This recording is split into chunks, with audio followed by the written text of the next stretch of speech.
Hello friends, स्वागत है एक नई वीडियो में। अगर आपके पास भी सैमसंग गैलेक्सी A06 है और आपको भी वाईफाई को इनेबल और डिसेबल करना है तो कैसे आप कर सकते हैं।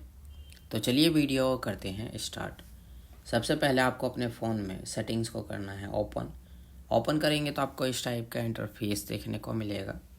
कनेक्टिंग पर करना है क्लिक करेंगे तो आपको इस टाइप का इंटरफेस देखने को मिलेगा। सबसे टॉप में मिलेगा आपको वाईफाई, राइट साइड में मिलेगा स्विच पर क्लिक करके आप वाईफाई को इनेबल कर लेंगे। अगर आपको वाईफाई को डिसेबल करना है, स्विच पर क्लिक करके डिसेबल कर लेंगे। तो आज के वीडियो में बस इतना ही। एक और भी तरीका है वाईफाई को इनेबल और डिसेबल करने का। ऊपर से नीचे की तरफ स्क्रॉल करेंगे तो आपको वाईफाई का आइकन मिलेगा। वाईफाई आइकन पर क्लिक करके इनेबल डिसेबल कर सकते हैं।